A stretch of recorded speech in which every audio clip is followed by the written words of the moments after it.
them at 909-528-9759. That's 909-528-9759 for Tender Hearts TLC.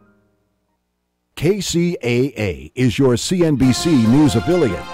We're the station that gets down to business.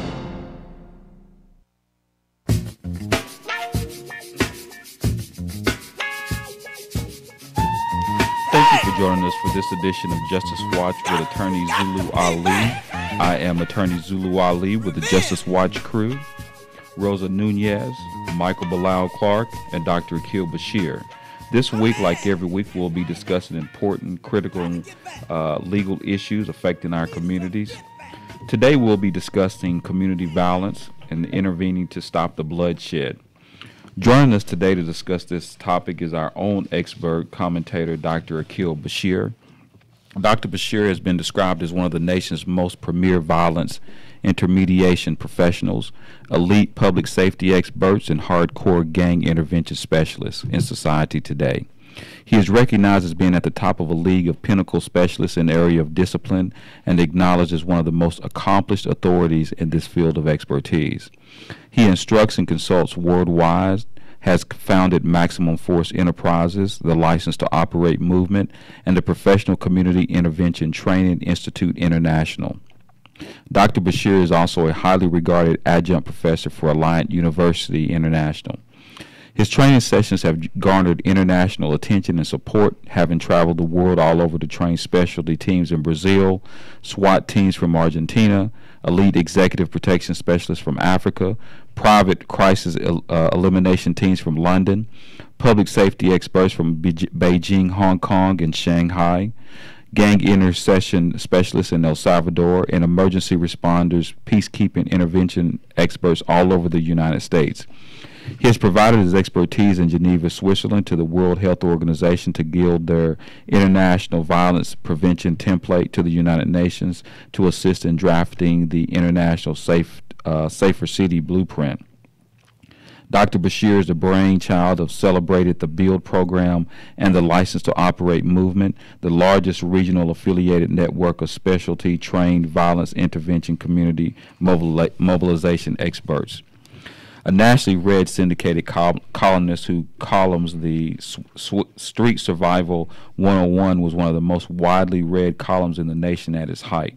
He is also a published author of the critically acclaimed book, Peace in the Hood, which has set the standard for hardcore community-based violence intervention and is required reading in numerous universities.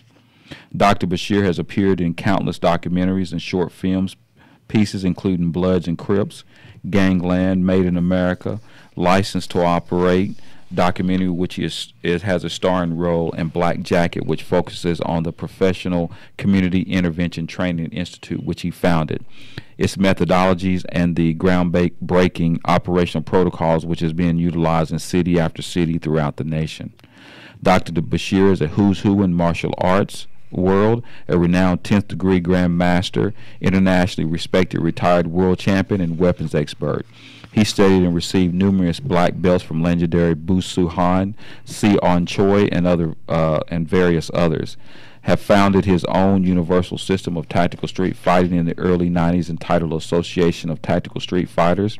He has trained thousands the world over in the art of comprehensive physical street engagement and continues to this day to refine his practitioner-based street engagement fighting system. He has received numerous awards and honors, much too numerous to list, including the Exalted Doctor of Letters and Humanities from the Chicago School of Professional Psychology and the celebrated California Peace Prize from the California Wellness Foundation. So I know you are here with us each week, Dr. Bashir, but we do appreciate you today for joining us and discussing your book as well as this particular subject matter. It's my pleasure, always my pleasure, Brother Ali. Okay. So first I want to talk a little bit about one of the issues, and I think that it's really important for us to specifically discuss the issue of police brutality. Not police brutality, but actually talk about police brutality, but also talk about the issue of inner city violence.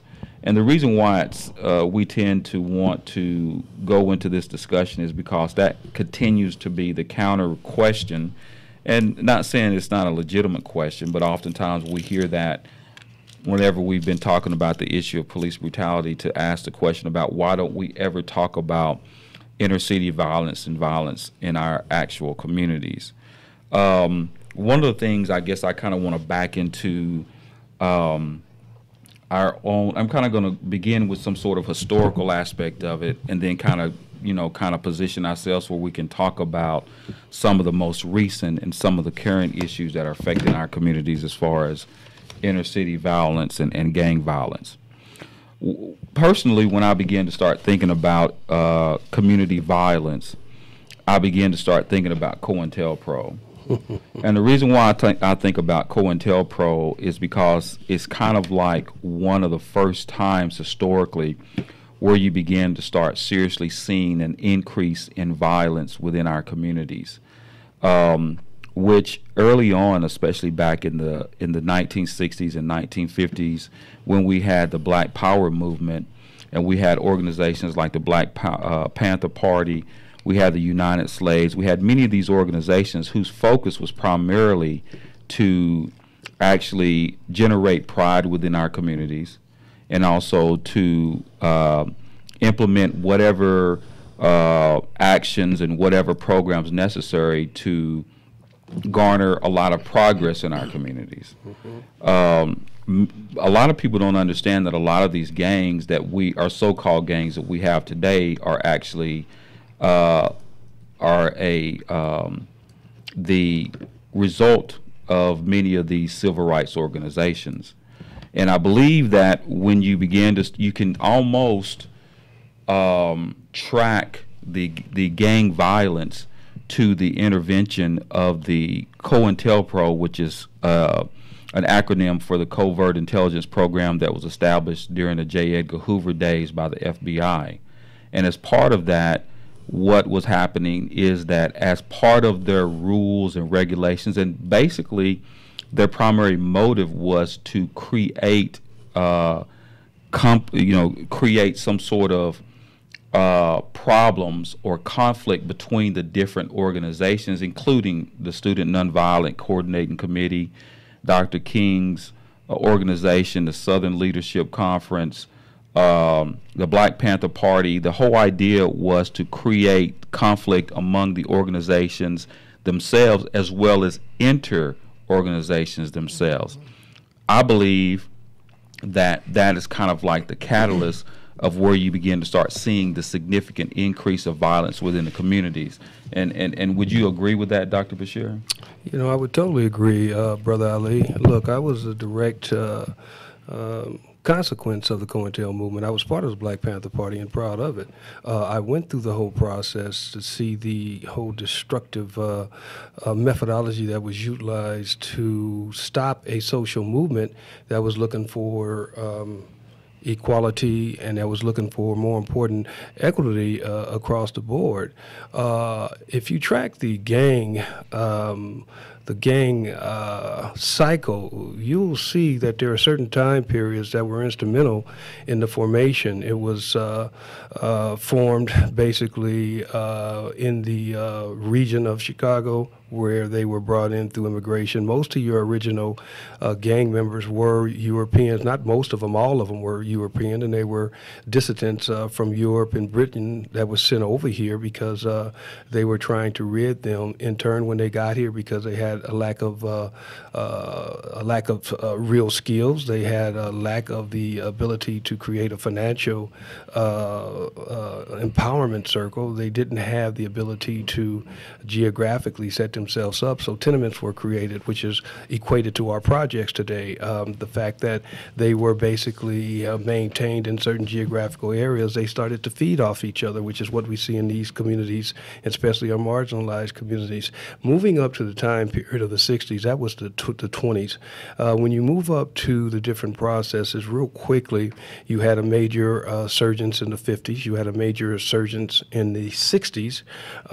You had a low between probably 69 to 75, and that's because of the social power movement that was prevalent at the time. And then 80s, where you really started the real canceristic dogma of the gang environment that most of the communities know about, and that came from a variety of reasons. It was a major social responsibility because what happened was, through the COINTEL movement, J. Edgar Hoover wanted to destroy the whole social movement at the time because the government felt that they were a target, in which they were. People were looking for policy changes, and they were looking for the government to stop enforcing laws that were pre-Jim Crow laws and laws that stopped people from achieving their degree of greatness. So the COINTEL movement was probably the most vicious movement of destruction that was ever seen in this country. And it destroyed not only organizations, it destroyed individuals, it destroyed families.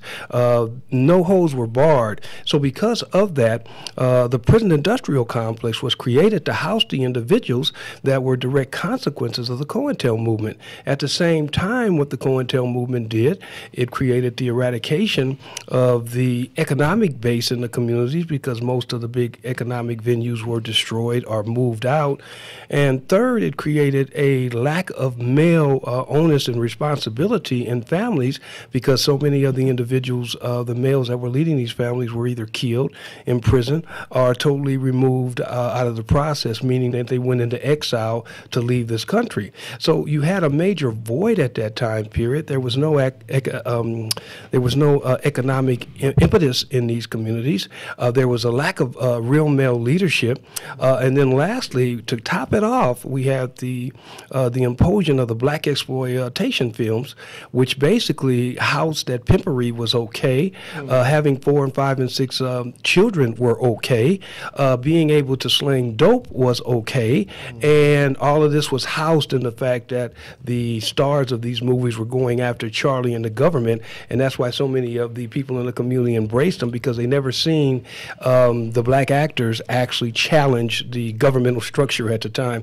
So it was a complexity of things, and then the door that was opened in the 80s, viva the drugs coming in, these young brothers and these young sisters were into the drugs to such a degree that so much money was being made, they had to create armies to basically protect their drug trade. That's where you saw your crack houses coming in. The crack houses were basically reinforced forts in these communities that had to be protected, hence the firepower. So this was not arbitrary methodology, Brother Ali. This was calculated, it was to the point, and the responsibility that we have in this process, we can talk about that in a minute. Okay. And it's funny, I mean, I'm going to jump forward and jump back real quick, because I think that also what's interesting when you talk about the 80s and you talk about the issue with the crack epidemic and the drug crisis, that, you know, I remember there was the journalist from Northern California, I cannot recall his name, but he wrote a book called Dark Alliance. If you can check on that real quick, who the author with Dark Alliance was. And basically in that book, we talked about the fact that he talked about the fact that the government was actually involved in funneling drugs to the black community in order to generate revenue to fund the Contras. Because of the money that they could not get, you know, as a result from the to fund the Contras, so that they could get the money for the Iran operation during the war, right? I mean, that's 100% true. And you know, it really amazes me. I get so tired of people talking about the non-societal blame as what you see in the destruction of so many of these communities just came into fruition on a wish. Okay, I was there. I lived through it. I was fortunate to be able to survive that environment because I had the elders around me that protected me and gave me the wisdom, knowledge, and understanding to move through a process. But it came in as a tidal wave. Our communities were ramshacked like they had never been before. I was there in 65 for the Watts Revolt. I was there in 92 for the Watts Revolt, and almost identical in terms of the conditions. When you talk about the protecting and the Contra, it was amazing, but we used to find boxcars on Slauson Avenue, Slauson and Main, Slauson and Figueroa that were loaded with firearms. They was just sitting there. And this was how the firearms came in. Nobody knew where they were coming from, etc. But it was right at the time the drug wars were being fueled. You didn't have the capability to buy AR-15, MAC-10s with 30-round clips, etc. in our communities. You could barely take care of your family. So for this firepower to come in like it did and to be just arbitrarily sitting in these venues, and people found out they were sitting in these venues through arbitrary calls that was made to certain organizations, there was massive hypocrisy that was going on. Now, do we have a responsibility in the process of what happened? Sure we do, but let's not alleviate the societal responsibility and what was done by the political and governmental powers at the time to basically destroy a movement because they did not know how to engage that movement, and they did not want to relinquish the power base that they had and the control that they had over these communities at the time. If we're going to talk, we've got to talk real. And see, I'm very unapologetic, as you know, Brother Ali. I've had just about everything come at me, be thrown at me, etc., and I'm still here holding it down, and will continue to do that until I'm called out of here. But at the end of the day, the truth has to be told. If we're going to look for real solutions and answers, we got to historically know what really happened, who were the players involved, so how we can navigate a different conclusion at the end of the day. Yeah, and the author for the book mentioned Dark Alliance was Gary Webb. Okay, and he actually wrote for I think it's the San Jose. What's the name of the San Jose I think newspaper? It was the Gazette. I think I don't remember. Yeah, it was a San Jose. But of course, we know that once he wrote that book, he was actually blackballed. He was an excellent journalist, from my understanding, and actually he was blackballed and could not get a job anymore once he lost his job, and ultimately he ended up taking his own life as a result of that. But I mean, when you start looking, I mean, I think that basically, when it kind of sheds, and I think that you're 100% right, that we truly have to understand the issues with the history of violence with our own communities, and the fact that the government, it's almost like saying, well, you know what, we didn't do anything. We've given you all these opportunities in order to, pull yourself up by your own bootstraps and do the right thing. But I do believe that what happens is that basically we're just not real. I mean, if it ended at slavery, that's one thing. If it ended after Jim Crow, then that would even be another thing. Or even, let's just even go back to the convict lease system. Then you got Jim Crow. Then you have the whole COINTELPRO program. Then you have the Iran-Contra situation. You have periods. Don't forget the Patriot Act. The Patriot Act. But period after period after period where you've had the government that's actually intervening in order to prevent any kind of productivity within specifically the African American community and the minority communities in general. You can't dismiss that, because that's always the response when the conversation is on the table about police brutality and about everything, is that why aren't you doing things for yourself? What about even in our stop and frisk, when we post it, and any time that we're talking about things about justice, the response has always been going to be, what about, why don't you ever talk about black on black crime? And I think the thing about it is that you can you can see across the news, you can see all the black on black crime, as you say, but you don't know the positive side of it. You don't show exactly all the groups and the programs that goes on inside the inner city to help stop gang violence and gang interventionists and stuff like that. You don't show that side of it. So you don't show the side that's actually working, that's in the community, that's doing the footwork, that's on the grounds day in and day out. You just constantly pumping this negative force. And back again, it goes back to what the media want the people to believe. Yeah. So what they want them to believe, that there's black on black crime. But if you look at the statistics, they say 90.1% actually that creates black on black crime. But at the same time, if you look in the white community, 83.5%.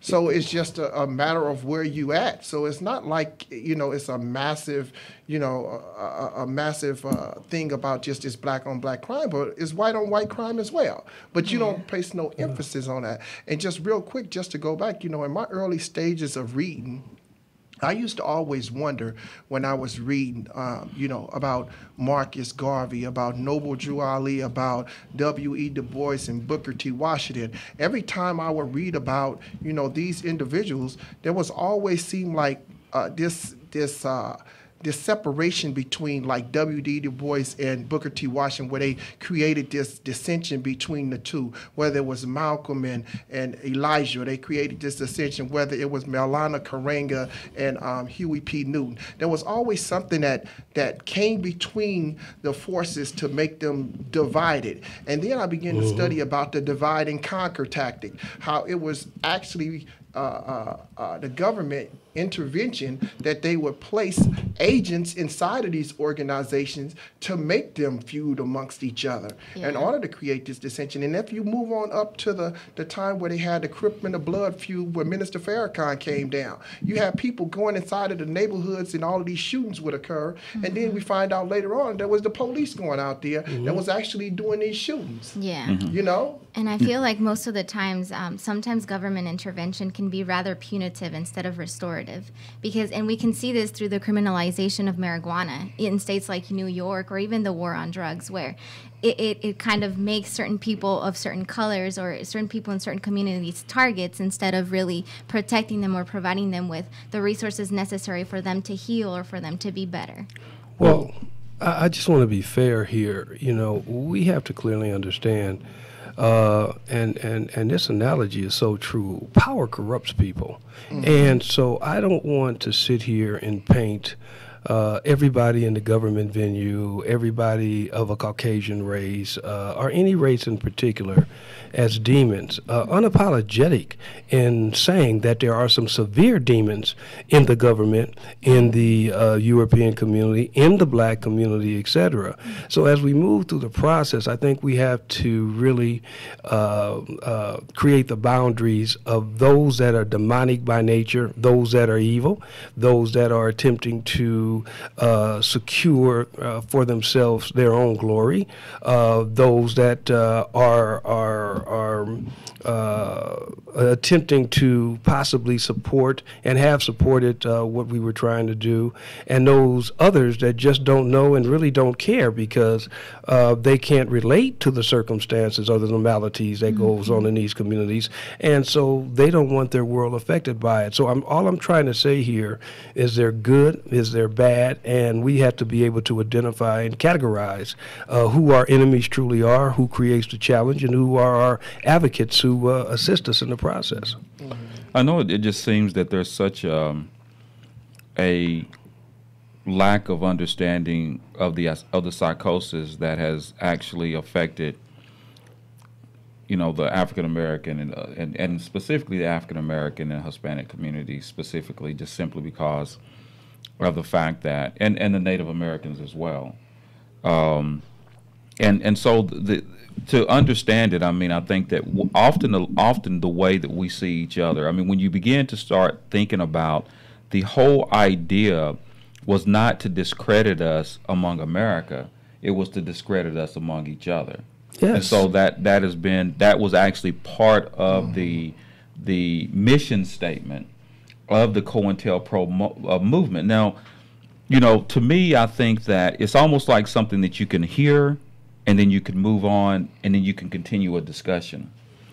But for me, the COINTELPRO situation and the J. Edgar Hoover and what he did is something that in of itself, and I'm, part of what I do on a daily basis is, we talk about the United Nations, and I know, Doc, that's something that you're involved with, and I'm not going to spend a lot of time on it because we want to move on to talk about our, where we're going. But the thing that I believe that I want people to kind of walk away before we kind of move on is that in our country, we do give people something under the Convention Against Torture and Asylum based upon certain things that the government is involved in.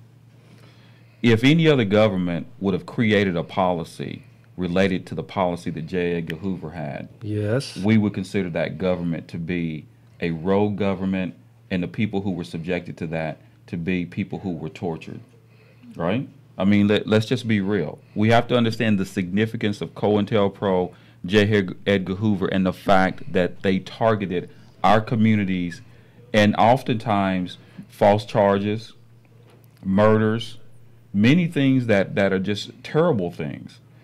And the whole idea, you have to understand, the FBI, the highest law enforcement agency in the country, had a organization, had a unit, a mandate to do nothing except to discredit, to infiltrate, and to neutralize organizations that were for the benefit of black people. Now, let that marinate for a minute. Now, if you think about that, and we're not, and basically we're not talking about slavery, we're talking about, the 60s. You're talking about 1969 when it was actually implemented in 1967 to the point. I can give you the date, of time, and where it was initiated at. COINTEL was one of the worst things that we are still reeling from today in our marginalized communities. I had my comrades get killed. I saw their families destroyed. I saw them psychologically go crazy behind what was pulled down during that time period. And, the shame of it was the rationale in terms of which it was done. We were talking about a segment of time of true empowerment. People of color, especially black people who led the social movement of the 60s, were starting to see hope, we're starting to see vision, and we're starting to get a degree of greatness to counterbalance that constructive, self-destructing mindset that was so prevalent before and during the Jim Crow issues. When people talk about slavery, it really amazes me.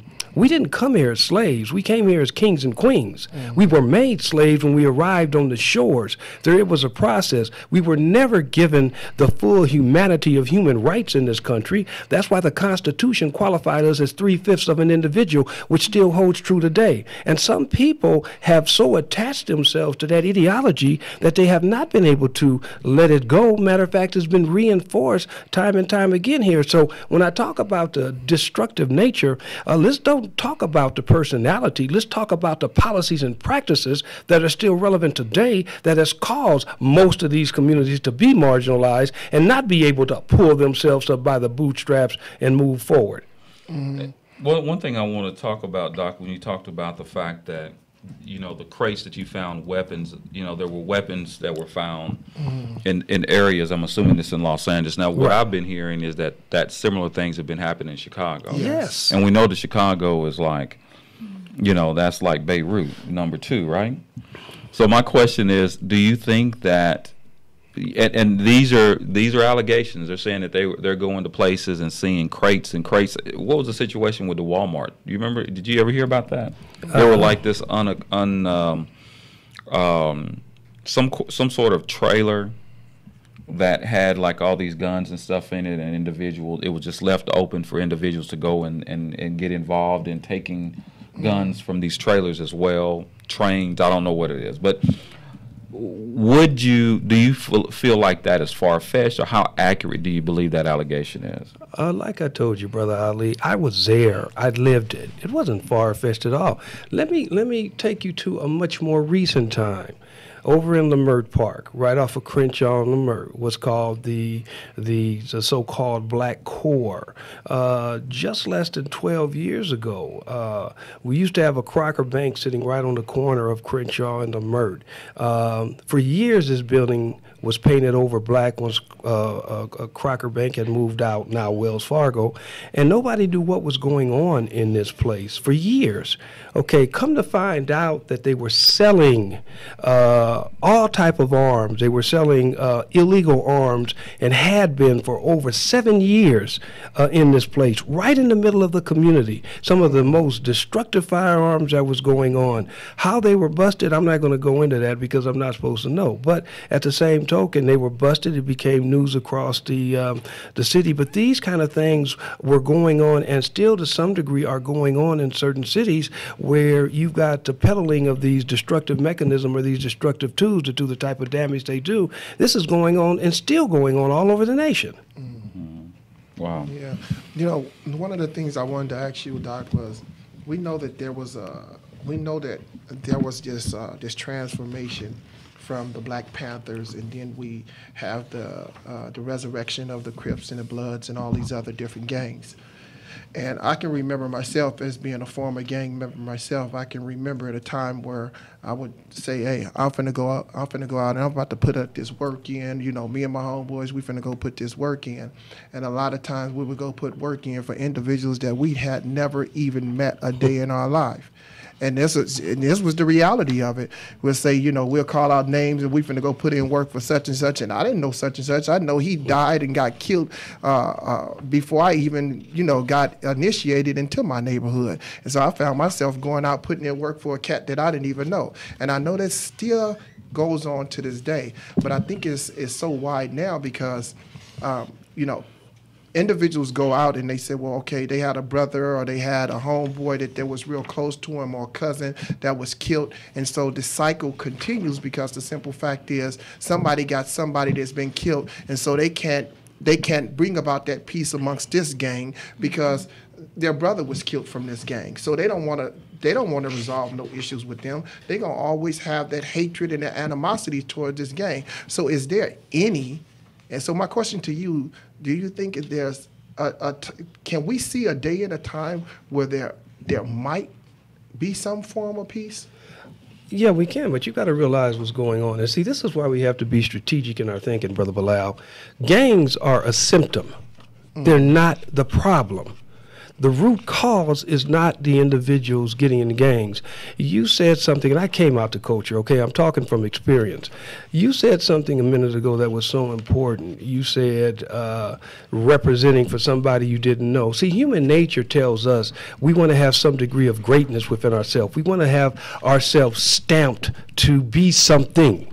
This is human nature. This is something that we don't control. And so in the gang environment, when you talk about putting in work, when you talk about go out and doing damage, what you're trying to do is elude a degree of confidence, a degree of a self-assertness. Even though it's in a constructive antisocial means, you're looking for that stamp that qualifies you as something, somebody. Now, if we have a systematic, how best can I say this, an infrastructure that reinforces the inability for you or I to achieve that level of greatness because we're so marginalized in our environment economically, a lack of education, and just a social context that keeps us from really ascending to that greatness as others do, we are going to achieve that level of greatness in our own normal. And if our own normal is a destructive environment, guess what? I'm going to be the best I can be in that destructive environment. So I'm going to be the best killer I can be. I'm going to be the best rep I can be,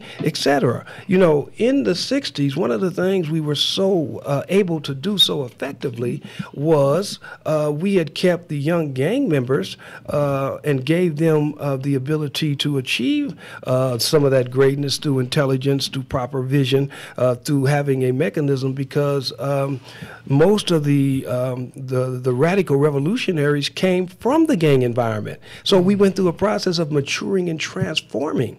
The Black Panther Party was the Slauson's Headstrong. 500 Renegades is what Bunchy Carter put the Black Panther Party together with in Los Angeles, which became the most revolutionary party of individuals in this country at the time. So I just want to go back to that. Yes, peace can be achieved, but what we have to do, and I want to be real clear here, and I'm going to be real quick with this, is we have to create processes and systems that create the ability to get to the root cause. So at the end of the day, when the young gangbanger looks at where he's at or where she's at, they will realize that they have options. They will realize that they have different capabilities in different directions through these processes that we create, and the ability to achieve at the end of the day the reward they get that violence brings.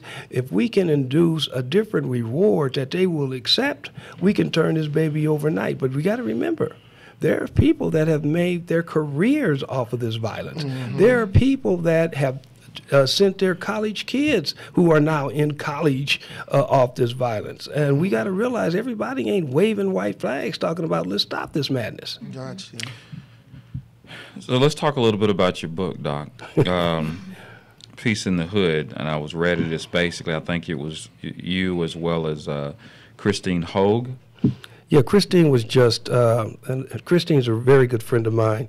I wrote the whole book. What I used Christina to do was basically to act as a counterbalance, because I wanted to make sure that the book not only applied for marginalized communities, et cetera, but I wanted a book to have an appeal across the board. So Christina, excellent writer, she used to write for the Associated Press. She was at the time a woman in her early 40s, didn't understand anything about this environment, didn't know anything about the gang environment, the community destructive environment, but she had a broad base of international knowledge like myself. So I would bounce things off Christina. I would say, Christina, boom, once I wrote this chapter, do you understand what I just said? And Christina would say, well, no, Akil, it didn't hit me. I didn't get it. So then I would have to come back and rewrite or reform certain things. And Christina would come with her expertise and tell me, okay, Akil, look at this. I wrote this. I rewrote what you wrote. And does this apply to you? And does it work for you? And I would come back and tell her, well, no, there ain't nobody going to believe that. Or, yes, if we change this and that. So she was a counterbalance and gave me the type of insight that I normally wouldn't have from a young white woman in her early 40s. Okay. And why did you write the book? I wrote the book because what happens in our communities, we are very void of answers, solutions, and processes. I had to put something together that I knew that I was blessed to have this amount of knowledge. I had to leave a template in place so when I leave here or others come behind me, they would have a roadmap to follow. So the core of the book was just that. It was a template, a roadmap, and a blueprint on how to engage these different communities and individuals in these communities. Now, I know that basically is Peace in the Hood working with gang members to end the violence. Now, is it specifically, and I read the book, I believe that there's actually things that would go beyond, and correct me if I'm wrong, beyond it's not necessarily limited to gang violence, but would it also, it's relevant to not only ending gang violence in the communities, but just in violence in general? I'm glad you brought that up. You're 1,000% correct. Believe me, that book has been utilized across the globe. That book is in Switzerland, is in Germany, etc. The reason why gang violence was talked about initially in the book was because gang violence was affecting most of these communities that were extremely marginalized. And if you're going to get a community to become and take ownership of itself, you've got to deal with the most pertinent element of violence. And in this case, it was the gang violence. But if you read the book, as you have done, you will see that the strategies that are imposed in the book apply for communities that are hampered by violence, hampered by aggression, hostility, psychological destruction. You're talking about trauma-informed care. We were dealing with trauma-informed care long before it became a politically correct term. So the book basically gives the strategies and the tools to engage in these different environments. What I tried to do within the book is go to almost every region of violence. When you talk about gang violence, if you're only dealing with gang violence, again, back to symptoms, that's a Band-Aid approach. You've got to be dealing with person-to-person violence. You've got to be dealing with police violence. You've got to be dealing with psychological self-destructive violence. All those tools are necessary. So one of the things I did in the book was I opened each chapter up with a specific story, a situation that I had been through to qualify the strategies that were put out in the book. I didn't want the book to be so strategized that people would lose the humanity of the book. So the stories are pertinent. The stories give the qualifier. Okay, why does he have to build a peace movement? What is a license to operate? What is that credibility?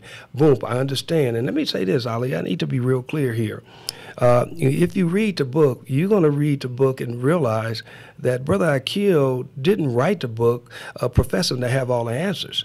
Most of my answers in that book came through the inability to be successful or have the patterns of success. That's why we had to write the book and get the patterns because, again, they weren't there. And we didn't have them. We wouldn't have those situations and had to, as they so say, build the plane while it was flying. Yeah.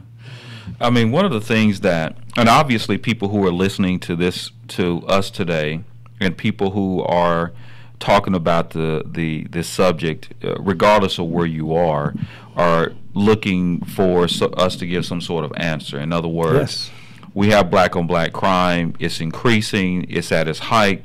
You know, what are we going to do about it? Is there anything to be done about it? What are we going to do about it? And the issue that I see, and I mean, as we're talking about it, I know that you've got a lot of strategies and things in there with regards to dealing with the issue of what we should do about black-on-black crime. But to you, from your perspective, what do you feel? I mean, what is your analysis? I guess the long and short answer. Unfortunately, sometimes, you know, we're kind of slow walking or slow to really listening to the full analysis. But I mean, just in sum, what do you think that we need to do as a community? Stop being volunteer victims first and foremost. Okay. Stop saying that we cannot change the nexus of going on. Start taking the responsibility to realize if change is going to come, it is going to come through us and from us. So with that being said, we have to create what I call a holistic, multidisciplinary wraparound process, meaning that we have got to bring our best experts to the table, and these people got to be qualified, but not arbitrarily. We got to bring them to put together collaborative, achievement-driven processes. First thing we got to do is we've got to have what we call strategic planning sessions. We got to really map out what we need to do, what is going on in our community, and what we feel is the cause of what is going on. Then we have to put strategic roundtables together. We've got to bring, once we outline what we feel we need, create the objectives that we're trying to achieve, both short and long term. We got to bring our people to the table and let them talk. Let us talk about their needs, et cetera. Then from there, we've got to create safety. No, it's the headphones, okay. Not the mics. Okay, we've got to create safety hubs. We've got to create geographic locations in our community where people can go and feel safe from violence, to be able to talk and to have these strategic sessions. We've got to then implement a behind-the-wall program where we're dealing with the detainees in the prison system. We've got to be able to deal with our young brothers and sisters in the detention centers, et cetera. From there, we've got to create the national network. We've got to bring these different cities. We've got to bring these safety hubs together. We've got to bring these strategic meetings together. And now we're dialoguing. We're talking about what works, what doesn't work, what has been put in place, what organizations are out there doing what they do. Then we've got to do two other things which are probably most important.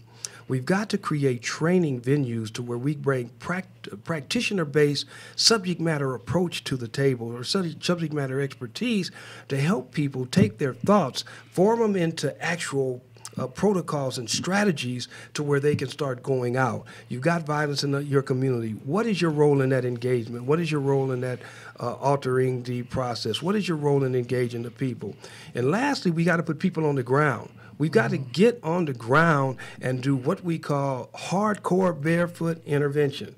We got to be on these streets. We got to let people see that we are not afraid of them. We are not afraid to deal with the challenges. We are not afraid to deal with what might paralyze some in terms of movement. But we don't put our people on the street without giving them training. The last thing we got to do is create community sentinels to where we bring the public back into public safety, to where we bring our community members that are basically housed and saturated with fear and get them involved in a community-driven process where they take ownership. At the end of the day, saving lives, restoring communities, providing hope, implementing proactive proactive solutions to self-reliance and self-determination has to be the order of the day.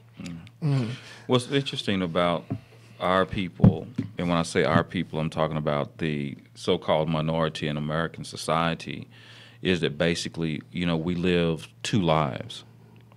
And what I mean by living two lives is that basically we're in this situation where you're trying to create ways of functioning within the system, but the most effective way of dealing with our society often happens outside of the system. And so, that makes it so much more difficult, for our communities, because when you're operating within the system, then you have the ability to create. There's already a structure and a way of dealing with issues already in place, right? When we're talking about things outside of the system, then it's much more difficult to get everybody on the same page because you've got varying type of systems, that go into play, and with different paradigms outside of the system. Some are effective and some of them aren't effective. And the question, and what's always going to be the ongoing question, is how do we, it's just like, at some point in time, and I was an African studies major, and Pan-Africanism was really like something that I spent a lot of time studying. And which I think that in theory, like many academic studies, it sounds really good written on paper, right? But the reality of it is to have an entire continent and a diaspora to come together on one accord is almost like, I hate to use the term, but in many ways, how realistic is it to get people on the same one accord? You can't even get Europeans on the same accord. I mean, they go to war with each other. So we have basically we're in such an unusual place because their nationalism, and when I say they, I'm talking about the majority. They're not the majority of the world, so let's just get back that, but they're the majority in our society, have been very strategic and very successful at creating a social construct based upon color, right? And nobody operates that way, right? No.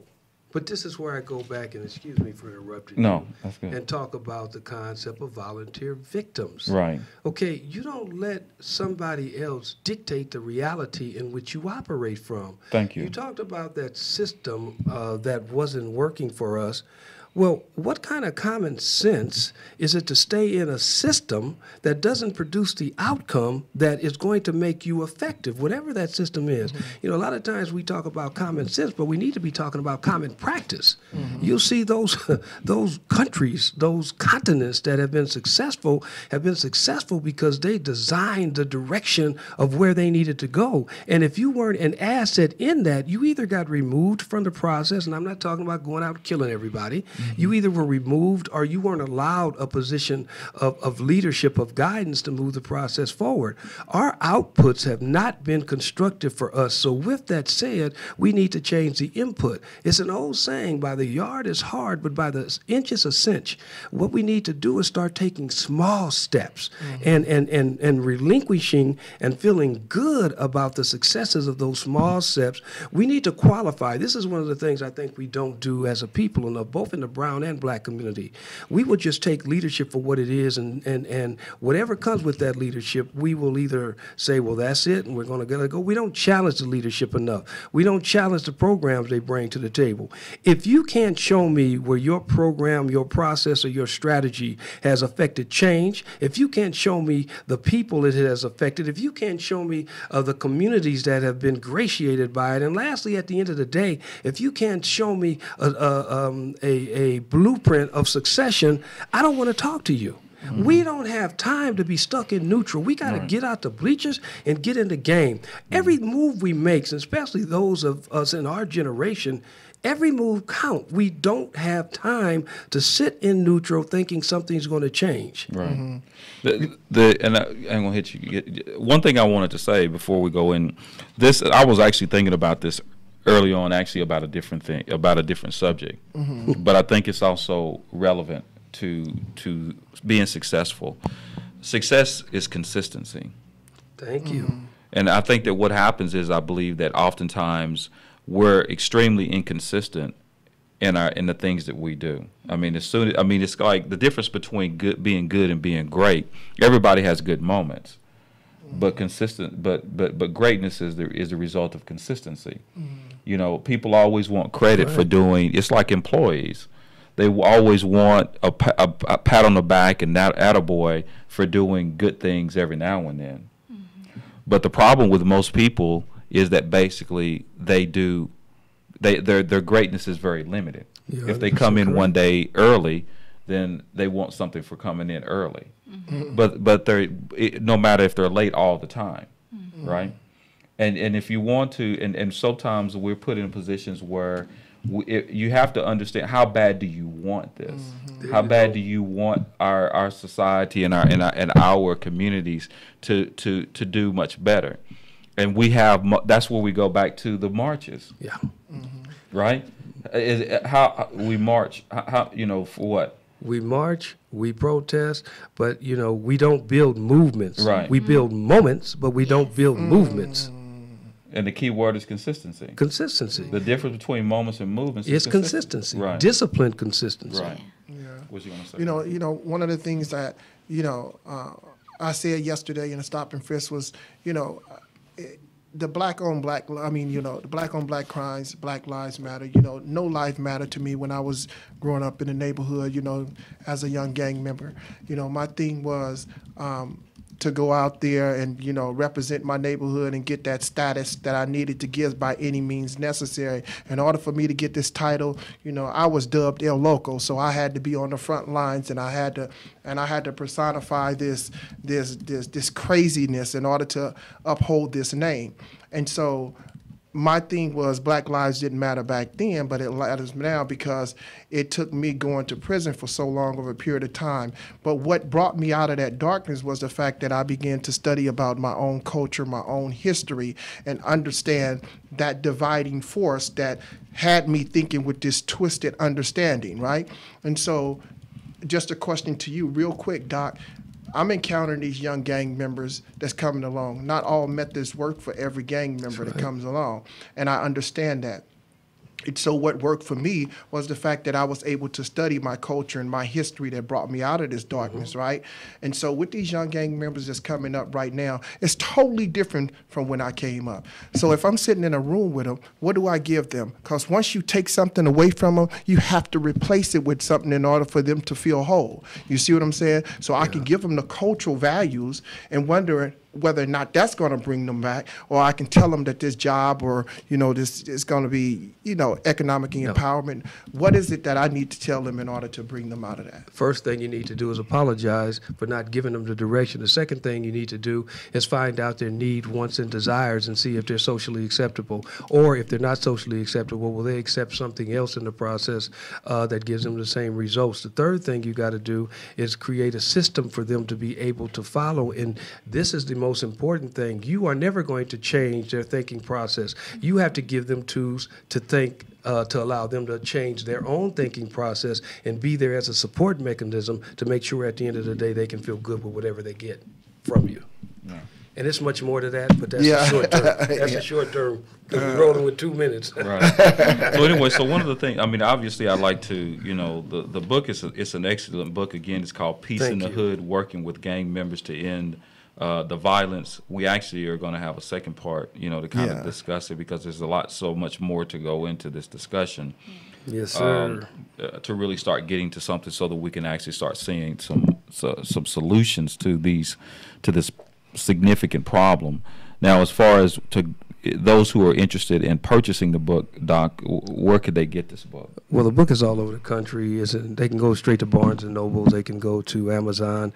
The book is in universities, UCLA, USC, Alliance University, and if they just look it up on the line, they can find out where it's at. And they just came out with a hardcover copy on top of it because the book is doing as good as it is. And I didn't write the book for any monetary return. I wrote the book to make sure that I can look at and say there are answers and solutions at the end of the day. But the internet, they can go there and they can definitely pick up the book. Okay, so Peace in the Hood, Working with Gang Members to End the Violence, written by our own commentator, Dr. Akil Bashir. I said our own Yes, sir. Bashir. And I take that with honor. Yes, sir. Absolutely. So it's a great read. Again, I appreciate you taking the time to speak with us on this really important issue, and I want to kind of, there's so much more we need to talk about with this particular issue that we could actually do an entire program. Not when I say program, the show every week could be related to this particular issue. Well, I just salute all the work